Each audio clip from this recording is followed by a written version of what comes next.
আল্লাহকে বাদ দিয়ে অন্যকে ইলাহ রূপে বা অভিভাবক হিসেবে গ্রহণ করে তাদের অবস্থা হচ্ছে মাকড়সার মতো।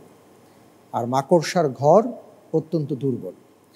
এ প্রসঙ্গে শেখ আহমদুল্লাহ আপনার দৃষ্টি আকর্ষণ করছি, অত্যন্ত গুরুত্বপূর্ণ একটি আয়াহ আমাদের সামনে আছে।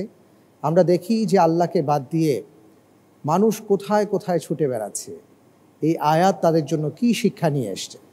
ধন্যবাদ আপনাকে।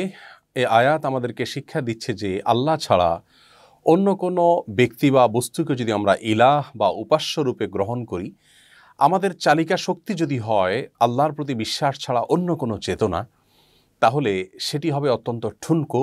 যেমন ঠুনকো মাকড়সার ঘর। মাকড়সার ঘর যেমন দুর্বল, তার চেয়েতে বরং দুর্বল হবে সেই ব্যক্তির অবস্থান যে ব্যক্তি আল্লাহ ছাড়া অন্য কাউকে নিজের নির্দেশদাতা হিসাবে গ্রহণ করে। আমাদের সমাজে আজকাল আমরা যারা মুসলিম বলে নিজেদেরকে পরিচয় দিচ্ছি, তারাও দেখা যায় যে আমরা আল্লাহর প্রতি বিশ্বাসের কথা মুখে স্বীকার করি, অন্তরে হয়তো আমাদের বিশ্বাসটা আছেও, আমরা ধারণ করি সেটা যদিও দুর্বল, কিন্তু আচরণগতভাবে কর্মগতভাবে আমরা এমনভাবে নিজেদেরকে পেশ করি, উপস্থাপন করি যেন আল্লাহর প্রতি কোনো বিশ্বাসই আমাদের নেই, যেন আল্লাহর সামনে আমাদের দাঁড়াতেই হবে না, যেন